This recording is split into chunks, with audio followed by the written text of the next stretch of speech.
Hello दोस्तों, आज हम फिर से एक नया टॉपिक लेकर आए हैं बुद्ध और उनका धर्म, जो कि लेखक है बोधिसत्व डॉक्टर भीमराव रामजी आम्बेडकर और अनुवादक है भदंत आनंद कौशल्यायन।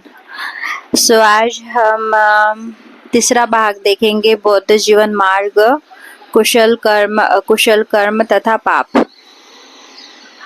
कुशल कर्म करो, अकुशल कर्मों में सहयोग न दो, कोई पाप कर्म न करो, यही बौद्ध जीवन मार्ग है। यदि आदमी कुशल कर्म करे तो उसे पुण्य करना चाहिए, उसी में चित्त लगाना चाहिए। कुशल कर्मों का संचय सुखकर होता है। भलाई के बारे में यह मत सोचो कि मैं इसे प्राप्त न कर सकूंगा। बूंद बूंद पानी करके घड़ा भर जाता है, इसी प्रकार थोड़ा थोड़ा करके बुद्धिमान आदमी बहुत कुशल कर्म कर सकता है। जिस काम को करके आदमी को पछताना न पड़े और जिसके फल को वह आनंदित मन से भोग सके, उस काम का करना अच्छा है। जिस काम को करके आदमी को पछता न हो और जिसके फल को प्रफुल्लित मन से भोग सके, उस काम का करना अच्छा है। यदि आदमी कोई कुशल कर्म करे तो उसे वह कुशल कर्म बार बार करना चाहिए, उसे इसमें आनंदित होना चाहिए। कुशल कर्म का करना आनंददायक होता है। अच्छे आदमी को भी बुरे दिन देखने पड़ जाते हैं, जब तक उसे अपने कुशल कर्मों का फल मिलना आरंभ नहीं होता। लेकिन जब उसे अपने कुशल कर्मों का फल मिलना आरंभ होता है, तब अच्छा आदमी अच्छे दिन देखता है। भलाई के बारे में यह कभी नहीं सोचे कि मैं इसे प्राप्त न कर सकूंगा। जिस प्रकार बूंद बूंद करके पानी का घड़ा भर जाता है, उसी प्रकार थोड़ा थोड़ा करके भी भला आदमी भलाई से भर जाता है। शील, सदाचार की सुगंध चंदन, तगर तथा मल्लिका सबकी सुगंध से बढ़कर है। धूप और चंदन की सुगंध कुछ ही दूर तक जाती है, किंतु शील की सुगंध बहुत दूर तक जाती है। बुराई के बारे में भी यह न सोचे कि यह मुझ तक नहीं पहुंचेगी। जिस प्रकार बूंद बूंद करके पानी का घड़ा भर जाता है, उसी प्रकार थोड़ा थोड़ा करके अकुशल कर्म भी बहुत हो जाते हैं। कोई भी ऐसा काम करना अच्छा नहीं जिसके करने से पछतावा हो और जिसका फल अश्रुमुख होकर रोते हुए भोगना पड़े। यदि कोई आदमी दुष्ट मन से कुछ बोलता है या कोई काम करता है तो दुख उसके पीछे पीछे ऐसे हो लेता है जैसे गाड़ी का पहिया खींचने वाले पशु के पीछे पीछे। पाप कर्म न करे, असावधानी से न रहे, मिथ्या दृष्टि न रखे, कुशल कर्मों से बंधे रहो, बुरे विचारों का दमन करे। जो कोई कुशल कर्म करने में ढील करता है, उसका मन पाप में रमण करने लगता है। जिस काम के कर चुकने के बाद पछताना पड़े, उसका करना अच्छा नहीं। जिसका फल अश्रुमुख होकर सेवन करना पड़े, पापी भी सुख भोगता रहता है जब तक उसका पाप कर्म नहीं पकता, लेकिन जब उसका पाप कर्म पकता है तब वो दुख भोगता है। कोई आदमी बुराई को छोटा ना समझे और अपने दिल में यह ना सोचे कि यह मुझ तक नहीं पहुंच सकेगी। पानी की बूंदों के गिरने से भी घड़ा भर जाता है, इसी प्रकार थोड़ा थोड़ा पाप कर्म करने से भी मूर्ख आदमी पाप से भर जाता है। आदमी को कुशल कर्म करने में जल्दी करनी चाहिए और मन को बुराई से दूर रखना चाहिए। यदि आदमी कुशल कर्म में ढील करता है तो उसका मन पाप में रमण करने लग जाता है। यदि एक आदमी पाप करे तो उसे बार बार न करे, वह पाप में आनंद न माने, पाप इकट्ठा होकर दुख देता है। कुशल कर्म करे, अकुशल कर्म न करे। कुशल कर्म करने वाला इस लोक में सुख पूर्वक रहता है। कामुकता से दुख पैदा होता है, कामुकता से भय पैदा होता है। जो कामुकता से एकदम मुक्त है, उसे न दुख है और न भय है। भूख सबसे बड़ा रोग है, जीवन सबसे बड़ा दुख है।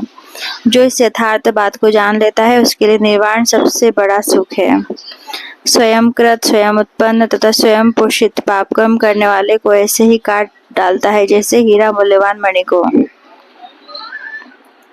जो आदमी अत्यंत दुष्ट होता है, वह अपने को उस स्थिति में पहुंचा देता है जहां उसका शत्रु उसे चाहता है। ठीक वैसे ही जैसे आकाश बेल उस वृक्ष को जिसे वह घेरे रहती है।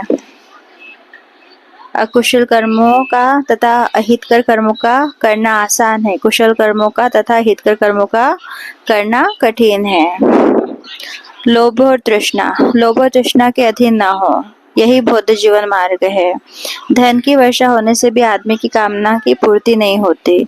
बुद्धिमान आदमी जानता है कि कामनाओं की पूर्ति में अल्प स्वाद है और दुख है। वह अलौकिक सुखों में आनंद नहीं मानता, वह तृष्णा के क्षय में नहीं रहता, वह सम्यक संबुद्ध का श्रावक है।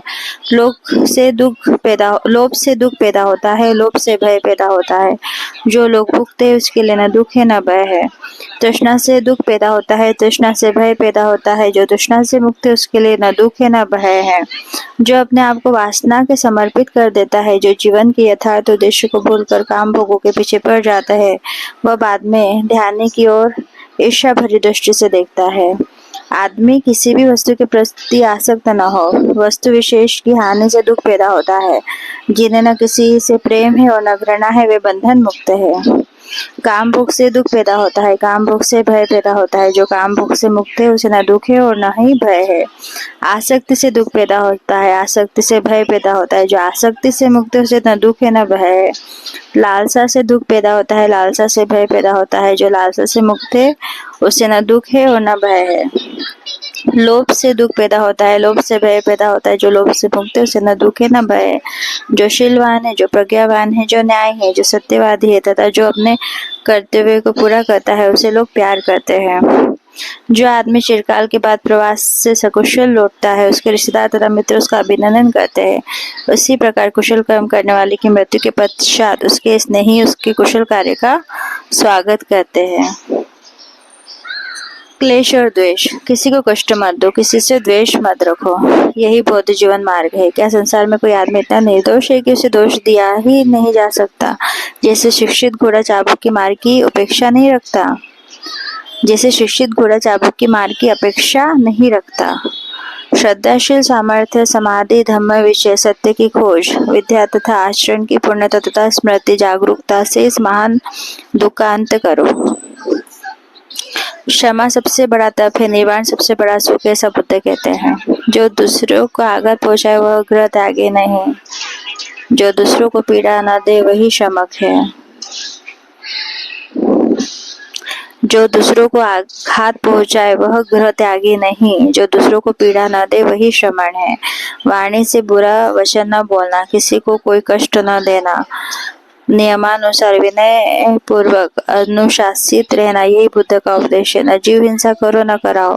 अपने लिए सुख चाहने वाला जो सुख चाहने वाले प्राणियों को न कष्ट देता है और न जान से मारता है, वह सुख प्राप्त करेगा।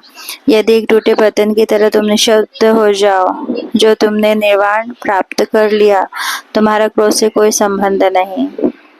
जो निर्दोष और हानिकारक व्यक्ति को कष्ट देता है वह स्वयं कष्ट भोगता है। जो निर्दोष और अहानिकर व्यक्ति को कष्ट देता है वह स्वयं कष्ट भोगता है। चाहे वह अलंकृत हो, यदि वह शांत है, आश्रित है, स्थिरचित है, ब्रह्मचारी है, दूसरों के दोष नहीं देखता फिरता, वह सचमुच एक श्रमण है, एक भिक्षु है। क्या कोई आदमी लज्जा के मारे ही इतना संयत रहता है कि उसे कोई कुछ कह न सके?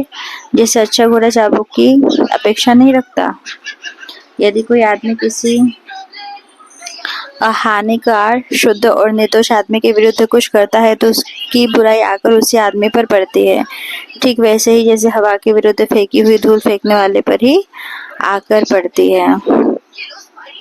क्रोध और शत्रुता। क्रोध न करो, शत्रुता को भूल जाओ, अपने शत्रुओं को मैत्री से जीत लो, यही बौद्ध जीवन मार्ग है। क्रोधाग्नि शांत होनी ही चाहिए। जो यही सोचता रहता है उसने मुझे गाली दी, उसने मेरे साथ बुरा व्यवहार किया, उसने मुझे हरा दिया, उसने मुझे लूट लिया, उसका वैर कभी शांत नहीं होता। जो ऐसे विचार नहीं रखता उसी का वैर शांत होता है। शत्रु शत्रु की हानि करता है, घृणा करने वाला घृणा करने वाले की, लेकिन अंत में यह किसी की हानि होती है। यह किसकी हानि होती है? आदमी को चाहिए कि क्रोध को अक्रोध से जीते, बुराई को भलाई से जीते, लोभी को उदारता से जीते और झूठ को सच्चाई से जीते। सत्य बोले, क्रोध न करे, थोड़ा होने पर भी दे।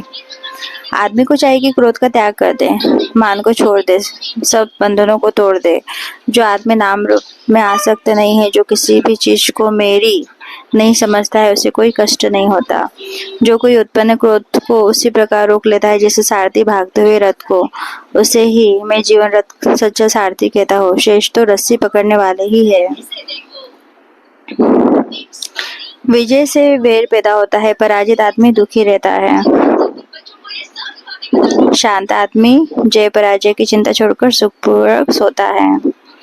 कामाग्नि के समान आग नहीं, घृणा के समान दुर्भाग्य नहीं, सत्ता के समान दुख नहीं, निवारण से बढ़कर सुख नहीं। आज के लिए इतना ही। अगर आपको ये चैनल अच्छा लगता है तो प्लीज़ लाइक एंड सब्सक्राइब जरूर करिए। मिलते हैं हम नेक्स्ट वीडियो में। Bye, take care.